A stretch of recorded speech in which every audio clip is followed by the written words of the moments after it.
कोकिल कंठी भारत रत्न लता मंगेशकर जी को सभी लोग जानते हैं। उनकी आवाज ही उनकी पहचान है। बस वो जरा सी आवाज सुनकर पढ़े लिखे अनपढ़ गांव के शहर के छोटे बड़े स्त्री पुरुष सब उन्हें जानते हैं। नाम बताने की आवश्यकता ही नहीं पड़ती।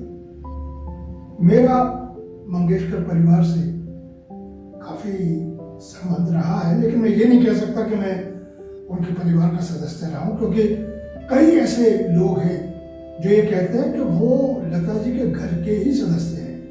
मैं वो दृष्टता नहीं कर सकता, लेकिन ये गर्व की बात है कि जहां सारी दुनिया लता जी को जानती है, मैं उन कुछ लोगों में से हूं जिन्हें लता मंगेशकर जी जानती है। कई कार्यक्रमों में मेरा उनके साथ मंच पर रहना हुआ।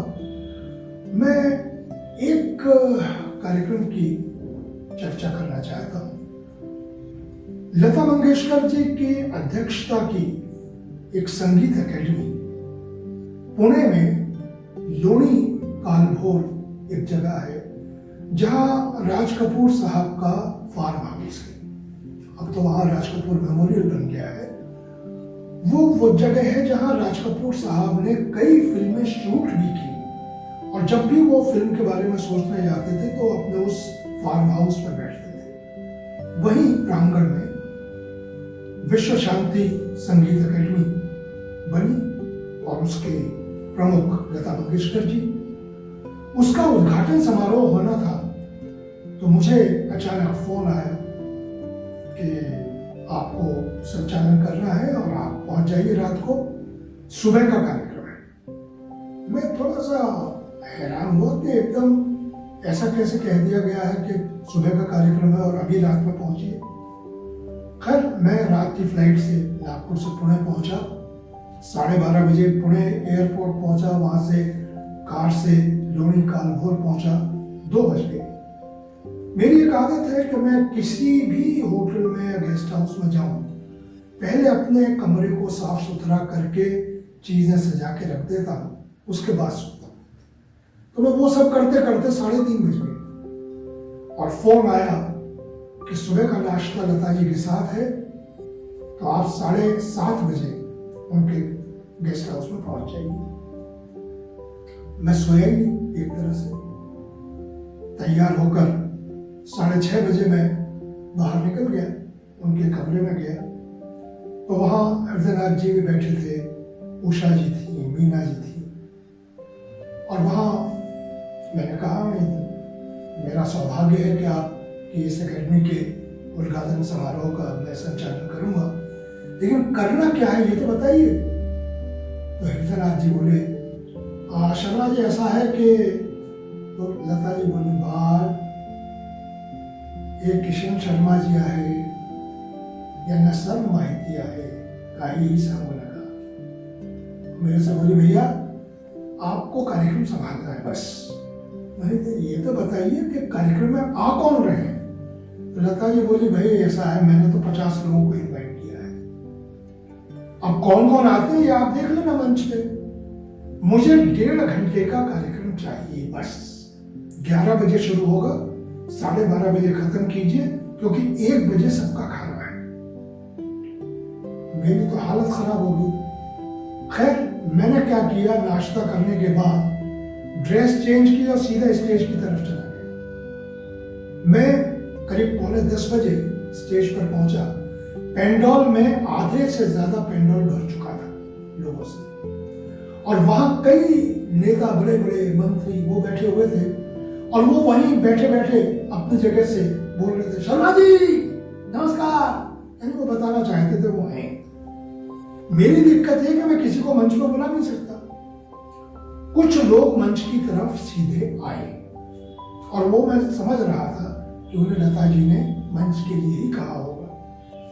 तो वहां शिव शाहिर, बाबा साहब पुरंदरे साहब, लता जी के बहुत ही पुराने गुरु कर्वे महाराज, पुणे की महापौर, वो यूनिवर्सिटी ग्रांट्स कमीशन के चेयरमैन, साइंटिस्ट दो एक विजय भटकर साहब, पद्म भूषण जो कंप्यूटर के जन्मदाता माने जाते हैं, सुपर कंप्यूटर के, और रघुनाथ माशेलकर जी साहब जो विश्वविख्यात साइंटिस्ट हैं एग्रीकल्चर के। ऐसे बड़े बड़े सब लोग वहां इकट्ठे होते गए। अब मेरे समझ में नहीं आ रहा कि इनमें से किसको काटूं, सभी बोलने वाले हैं। लता जी ने मुझे कहा 1.5 घंटा, मैंने मान लिया कि मैं 15 मिनट कम रखूंगा, मैं 1.25 घंटे में कार्यक्रम समाप्त करूंगा। उतने में लता जी की भतीजी आई, हृदयनाथ जी की बेटी राधिका, वो बोली मैं तो गाना गाऊंगी, मेरे यहाँ की अकेडमी है और मुझे गाना गाना है। मैंने कहा देखिए अभी मैं कुछ नहीं कह सकता, मैं सिचुएशन देखूंगा, जगह होगी तो मैं आपको जरूर बुलाऊंगा, अन्यथा गाना नहीं होगा। और मैंने उसकी मदर भारती जी को इशारा किया कि इसे मेरे पास से दूर ले जाओ भाई, तो भारती भी उसे पकड़ के स्टेज के नीचे ले गई। मैंने शुरुआत की तो सबसे पहले गुरु जी को बुलाया, कर्वे गुरु जी को, क्योंकि वो लता जी के गुरु।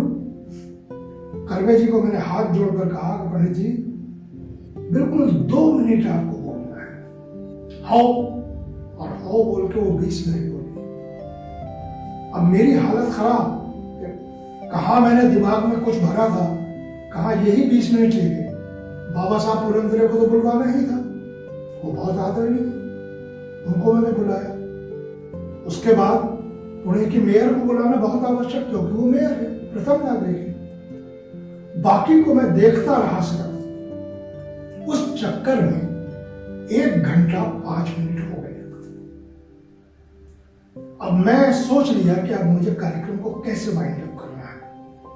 मैं माइक पर गया, जो कार्यक्रम की अध्यक्षता कर रहे थे माननीय प्रोफेसर डॉक्टर विश्वनाथ कराड़ साहब, उनको तो बुलाया नहीं था, वो कार्यक्रम के अध्यक्ष थे, उनको मैंने बुलाया और उनको हाथ जोड़ के धीरे से कहा माननीय कराड़ साहब कम से कम समय, बिल्कुल बोले मैं समझ रहा हूं तुम्हारी, तो वो वास्तव में कम बोले।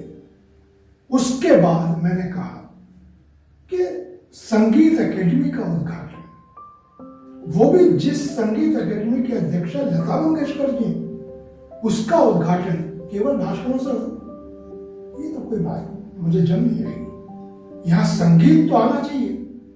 लोगों ने खूब तालियां बजाई और राधिका मंगेशकर को क्या लगा कि हमें उसे बुलाना पड़ा गाने के लिए, तो वो एकदम खड़ी हुई। तो मैंने इशारा किया बैठो, मगर जहां खुद अध्यक्ष लता मंगेशकर जी है, इतनी महान गायिका, उनके सामने कोई और कहाँ गा सकता है।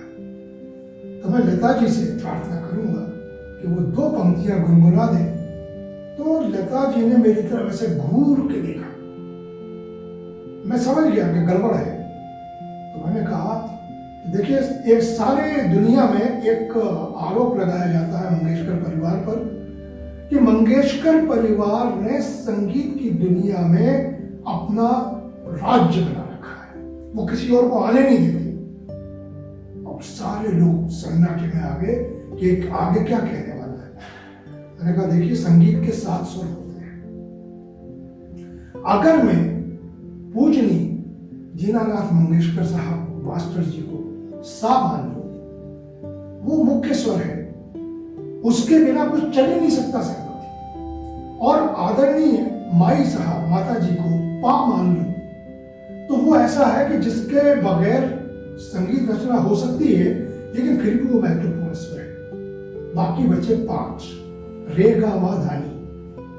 उनमें अगर मैं लता मंगेशकर, मीना मंगेशकर, आशा भोसले, उषा मंगेशकर और हृदयनाथ मंगेशकर रख दूं, तो 7 मंगेशकर 7 सुर बनकर संगीत का साम्राज्य नहीं करेंगे तो क्या करेंगे। सारी तरफ तालियां, और लता जी मुझे यूं देख के मुस्कुरा रही थी। उसके बाद मैंने कहा लता जी 2 पंक्तियां आप गा दीजिए, एकदम द्या माई ज्ञा, माई दिया।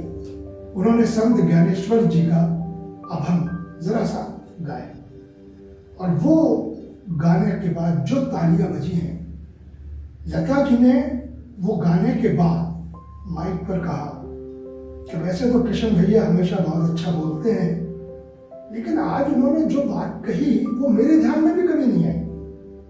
मुझे लगता है कि ये मंगेशकर परिवार के लिए बहुत अच्छी बात इन्होंने कही है।